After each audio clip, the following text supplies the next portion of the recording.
चलो, सल्तनत काल हम लोग ने मध्यकालीन भारत इतिहास में सल्तनत काल पढ़ रहे थे। सल्तनत काल में पहला वंश हम लोगों ने कौन सा पढ़ा था? गुलाम वंश। पहला वंश कौन सा पढ़ा था? गुलाम वंश। गुलाम वंश हम पढ़ चुके हैं, है ना? गुलाम वंश। यह गुलाम वंश कब से कब तक चला था? 1206 से चला था 1290 तक। 1290 तक। इसमें जितने शासक थे, जितने महत्वपूर्ण शासक थे, उनकी जो योजनाएं थी, उनके द्वारा जो बनाई गई इमारतें थी, सबके बारे में, सभी शासकों के बारे में, उनके युद्धों के बारे में हमने पढ़ लिया था, है ना? और जब गुलाम वंश का अंत हुआ था तो हमने देखा था कि बलवन एक अंतिम शासक के रूप में था, जिसने इस वंश के लिए कुछ महत्वपूर्ण कार्य किया था। हालांकि इस वंश के जो अंतिम शासक था, जो इस वंश का अंतिम शासक था, उसको क्यूमर्स के रूप में हम जानते हैं। जो अंतिम शासक था वो कौन था? क्यूमर्स। लेकिन यह कोई महत्वपूर्ण कार्य नहीं किया था, कोई महत्वपूर्ण कार्य नहीं किया था, इसीलिए हम इसको केवल अंतिम शासक, गुलाम वंश के अंतिम शासक के रूप में जानते हैं। बाकी इस वंश के अंत में बलवन ने कुछ महत्वपूर्ण कार्य किए थे मंगोलों के आक्रमण से बचने के लिए। कुछ पुराने नए किलों का निर्माण करवाया था और नए सैनिकों की नियुक्ति किया था। तो गुलाम वंश के बारे में हम लोगों ने पढ़ लिया था। अब गुलाम वंश के बाद जो वंश आता है उसके बारे में हमको आज पढ़ना है, जिसे हम किस वंश के जानते हैं? खिलजी वंश के नाम से। किस वंश से? खिलजी वंश। खिलजी वंश कब से कब तक चला? तो यह 1290 से 1320 तक चला। 1290 से 1320 तक खिलजी वंश चला। इसमें कुल 4 शासकों ने शासन किया, लेकिन हम इसमें केवल 3 महत्वपूर्ण शासकों के बारे में पढ़ते हैं। एक शासक उसके अतिरिक्त ही थे, लेकिन उन्होंने कोई महत्वपूर्ण कार्य नहीं किया, इसीलिए उनके बारे में हम लोग ज्यादा कुछ नहीं पढ़ते। पहला शासक इसमें इस वंश में जो हुआ उसका नाम था जलालुद्दीन फिरोज खिलजी। इसको जलालुद्दीन खिलजी भी बोला जाता है, लेकिन इसका पूरा नाम जलालुद्दीन फिरोज खिलजी था। जलालुद्दीन फिरोज खिलजी। फिर उसके बाद जो दूसरा शासक आता है वह, उसका नाम क्या था? अलाउद्दीन खिलजी। दूसरा जो शासक था उसको हम अलाउद्दीन खिलजी के नाम से जानते हैं। इसके बाद जो तीसरा शासक था वह था शहाबुद्दीन, या कहीं कहीं सिहाबुद्दीन भी उसको पढ़ा जाता है। सिहाबुद्दीन उमर। कौन था? सिहाबुद्दीन उमर। और जो इस वंश का अंतिम शासक था वह था मुबारक शाह। मुबारक शाह खिलजी। ये 4 शासक थे जिन्होंने खिलजी वंश में कार्य किया, खिलजी वंश पे शासन किया। अब हम इसमें अगर देखें इनके कार्यकाल के बारे में, तो जलालुद्दीन फिरोज खिलजी ने 1290 से 96 तक कार्य किया। अलाउद्दीन खिलजी ने काफी समय तक खिलजी वंश पे कार्य किया, खिलजी वंश पे शासन किया। इसका शासन 1296 से 1316 तक, और ये केवल 1316 में ही शासन किया। और मुबारक शाह खिलजी ने 1316 से 1320 तक शासन किया। तो अगर हम देखें तो जलालुद्दीन फिरोज खिलजी ने 6 सालों तक, अलाउद्दीन खिलजी ने लगभग 20 सालों तक, और यह कुछ महीनों तक, लगभग 6 से 7 मंथ तक, और ये मुबारक शाह खिलजी ने लगभग 4 वर्षों तक क्या किया? शासन किया। समझ में आया? तो कुल खिलजी वंश में हमको कितने शासकों के बारे में पढ़ना है? 4 शासकों के बारे में, जिसमें सिहाबुद्दीन उमर ने कोई महत्वपूर्ण कार्य नहीं किया। इसको केवल हम इस वंश के तीसरे शासक के रूप में जानते हैं, जिसने मात्र कुछ महीनों तक गद्दी पे बैठा, इसलिए इसके बारे में हम नहीं पढ़ते, या कोई महत्वपूर्ण कार्य नहीं है। बाकी 3 शासकों के बारे में हमको क्रम से पढ़ना है। चलो, तो आगे हम एक एक शासक के बारे में देखते हैं। ठीक, तो पहले हम जलालुद्दीन फिरोज खिलजी के बारे में पढ़ेंगे, जो इस वंश का पहला शासक था। जलालुद्दीन फिरोज खिलजी।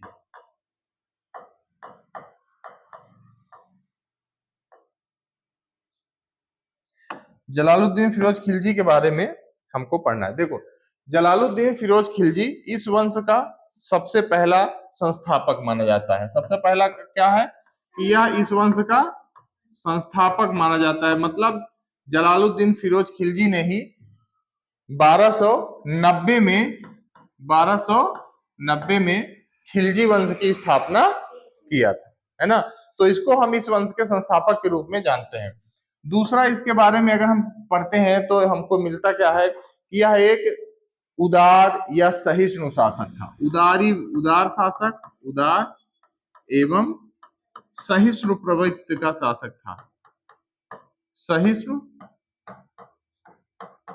प्रवृत्ति का शासक था। अब उदार एवं सहिष्णु प्रवृत्ति का क्या मतलब होता है?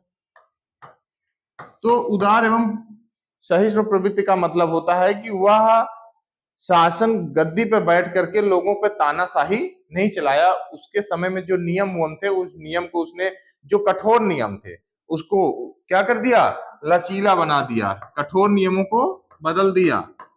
कठोर नियम को बदलकर कम कर दिया। कठोर नियम को बदलकर क्या बना दिया? लचीला बना दिया। मतलब उनको इतना कठोर सजा नहीं दी जाती थी इसके शासन में, इसने नियम को थोड़ा लचीला बना दिया था।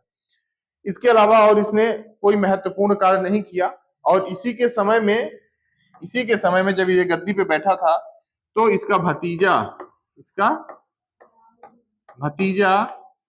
जिसका नाम, बचपन का नाम था अली एवं गुस्साप। क्या नाम था?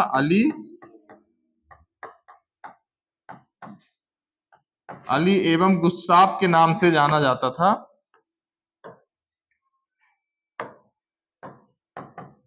अली एवं गुस्साप भी कहा जाता था। वो, यह अली एवं गुस्साप नाम का उसका एक भतीजा था, जिसे उसी को हम आगे चल करके क्या पढ़ते हैं? अलाउद्दीन खिलजी। क्या पढ़ते हैं?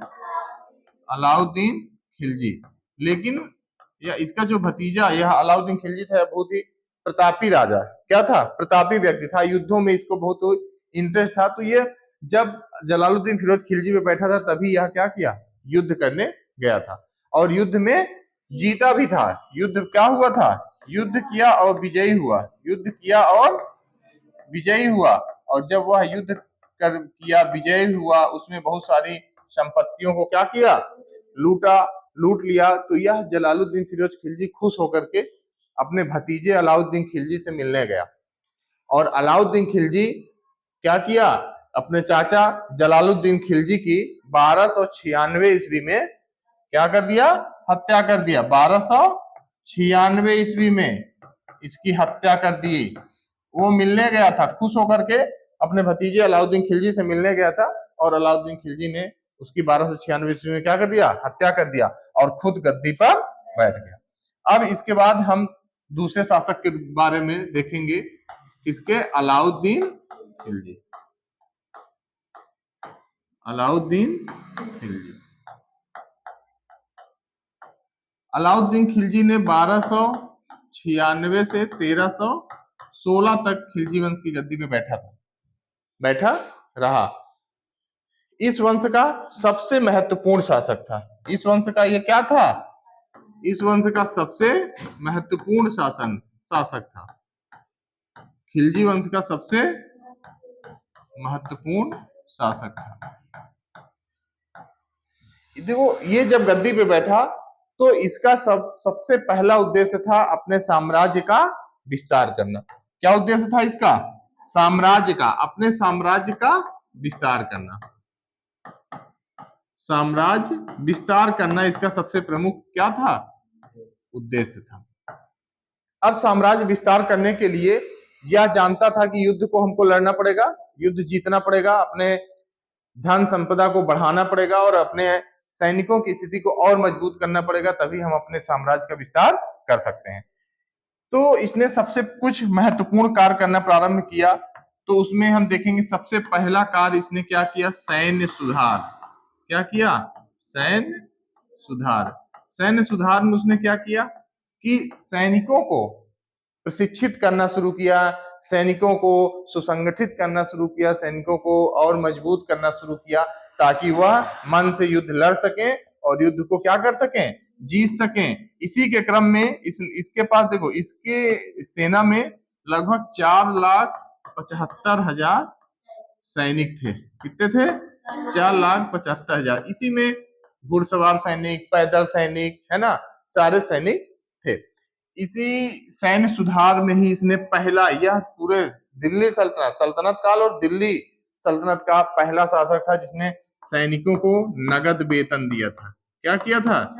सैनिकों को उनके कार्य के बदले नगद वेतन दिया था। नगद वेतन, वो उनके कार्य के बदले भूमि या अनाज नहीं, उसने सैनिकों को उनके कार्य या उनके युद्ध लड़ने के बदले क्या किया था? सेना अपने उनके साम्राज्य की सुरक्षा करने के बदले सीधा नगद वेतन दिया था। तो नगद वेतन देने वाला पहला शासक था।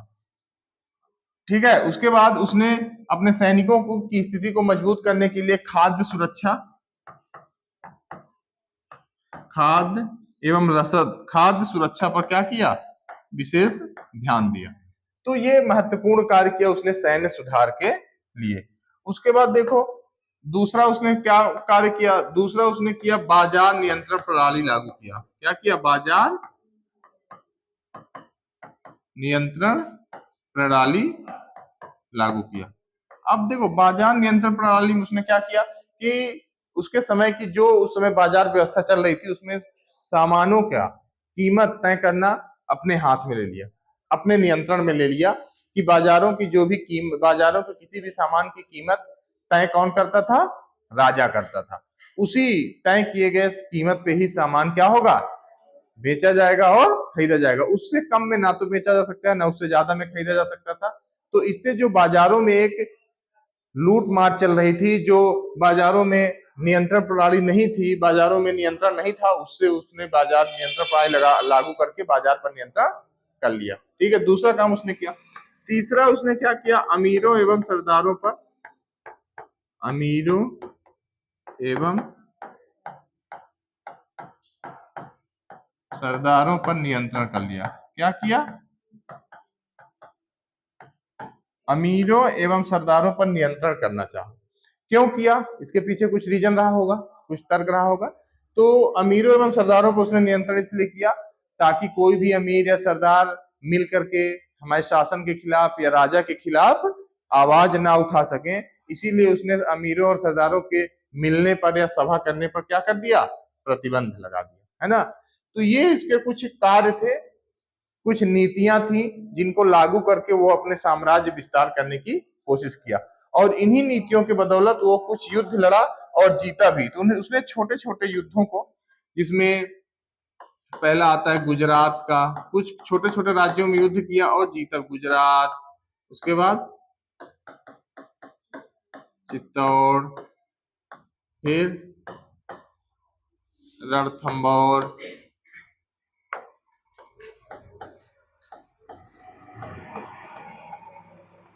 रणथंभौर, और इसके बाद उज्जैन, धार, मांडू और चंदेरी। ये छोटे छोटे राज्यों में युद्ध किया और इन सभी राज्यों को जीत करके अपने राज्य में क्या कर लिया? मिला लिया। इससे संपूर्ण ये सभी कहाँ के थे? उत्तर भारत के राज्य हैं। कहाँ के? उत्तर भारत के। और इनको सभी राज्यों को जीतकर अपने राज्य में मिला लिया। इसका एक सेनापति था, इसका सेनापति था जिसे हम मलिक काफूर के नाम से जानते हैं। किसके? मलिक काफूर। मलिक काफूर इसका कौन था? सेनापति था। मलिक काफूर इसका जो सेनापति था, यह दक्षिण भारत में युद्ध कर रहा था। उसी समय जब अलाउद्दीन खिलजी उत्तर भारत पे छोटे छोटे राज्यों पर हमला कर रहा था, आक्रमण कर रहा था और छोटे छोटे राज्यों को अपने राज्य में मिला रहा था, उसी समय इसका सेनापति दक्षिण भारत के राज्यों पर हमला कर रहा था और वह दक्षिण भारत के कुछ प्रमुख राज्यों को क्या किया? जीत लिया, जिसमें देवगिरी, तेलंगाना और वारंगल। क्या था? वारंगल। यह प्रमुख राज्य थे जिसको उसने जीता, लेकिन ये कहाँ के राज्य थे? दक्षिण दक्षिण भारत के। यह दक्षिण भारत के राज्य थे जिसको क्या किया? जीत करके अपने राज्य में मिलाया। लेकिन अंतर क्या था? देखो, इसने उत्तर भारत के सभी राज्यों को जीत करके राजा, वहां के जो राजा थे छोटे छोटे, उनको समाप्त कर दिया और सभी राज्य का सीधा प्रत्यक्ष नियंत्रण अपने हाथों में ले लिया। कौन? अलाउद्दीन खिलजी ने। लेकिन यह जो उसका मलिक काफूर सेनापति था, उसने जो दक्षिण भारत के राज्यों को जीता था, वहां के राजाओं को मारा नहीं, लेकिन क्या किया? वहां के राजाओं को अलाउद्दीन खिलजी या दिल्ली सल्तनत जो उस समय राजा था, उसके अधीन कार्य करने के लिए क्या कर दिया? विवश कर दिया। और वहां के राजा अपने, वही राजा गद्दी पे बैठे रहे, लेकिन उन्होंने टैक्स देने की सहमति जताई। वो क्या करते थे? अपने पूरे राज्य से संपत्ति का एक बड़ा हिस्सा राजा को टैक्स के रूप में क्या कर रहे थे? दे रहे थे। तो इस तरह देखते ही देखते उत्तर भारत और दक्षिण भारत, मतलब संपूर्ण भारत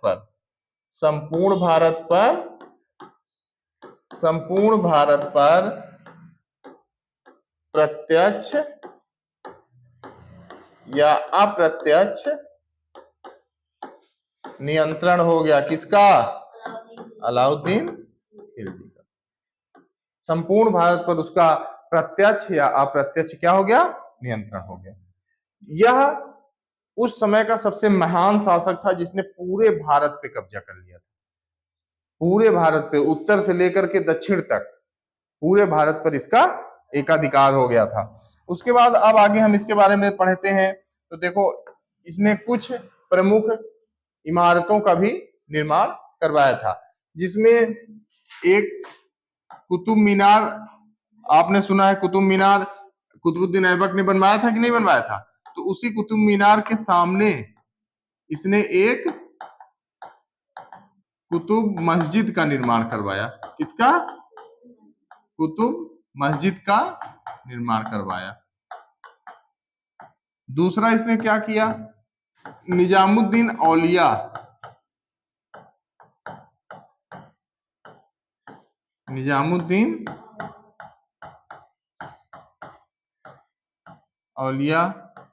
का मकबरा बनवाया।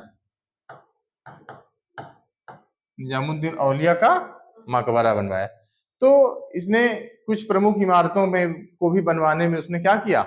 कार्य किया। उसके बाद एक और इसका प्रमुख अलाई दरवाजा, क्या बनवाया? अलाई दरवाजा। यह तीन इसका प्रमुख निर्माण कार्य था। क्या था? तीन प्रमुख निर्माण कार्य किया। ये अलाउद्दीन ने तीन प्रमुख निर्माण कार्य किया, जिसमें कुतुब मस्जिद का निर्माण करवाया, निजामुद्दीन औलिया के मकबरे का निर्माण करवाया और अलाई दरवाजा का निर्माण करवाया। अब अलाउद्दीन खिलजी जो था, इसके समय में संपूर्ण भारत पर इसका राज्य हो गया था।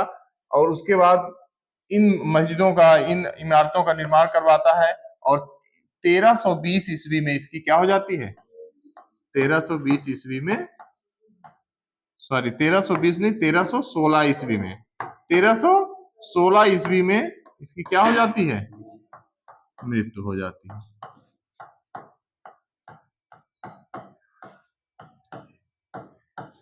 1316 ईस्वी में इसकी मृत्यु हो जाती है। और इसकी मृत्यु के बाद कुछ समय के लिए, मात्र 6-7 महीने के लिए, कुछ समय के लिए शिहाबुद्दीन उमर गद्दी पे बैठता है। कौन बैठता है? शिहाबुद्दीन उमर। कहीं कहीं इसको शिहाबुद्दीन, कहीं कहीं इसको शहाबुद्दीन भी बोला जाता है। तो शिहाबुद्दीन उमर गद्दी पे बैठता है, लेकिन इसने अपने समय में अपने साम्राज्य विस्तार के लिए, अपने शासन के और अधिक उच्च बनाने के लिए इसने कोई महत्वपूर्ण कार्य नहीं किया, इसीलिए इसको हम, इसके बारे में कुछ खास जानकारी नहीं मिलती। इसके बाद अंतिम शासक के रूप में आता है मुबारक शाह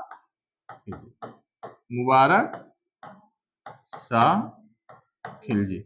यह खिलजी वंश पर 4 वर्षों तक शासन किया। कितने बार?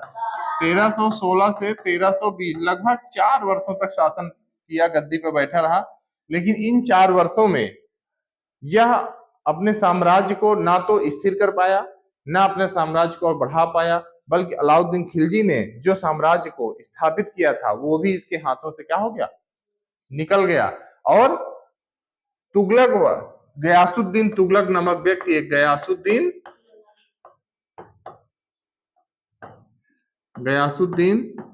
तुगलक नामक व्यक्ति द्वारा इसकी भी 1320 ईस्वी में क्या कर दी गई, मृत्यु हो गई। 1320 ईस्वी में इसकी हत्या कर दी गई।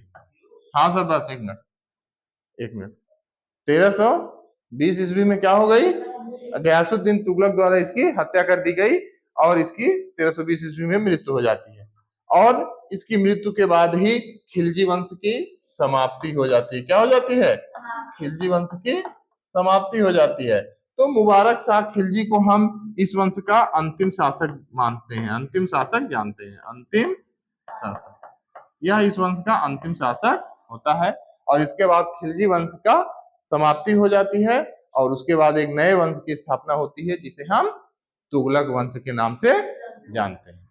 तो अब तुगलक वंश के बारे में हम अगले क्लास में पढ़ेंगे। ठीक, चलो, सबको समझ में आ गया जी।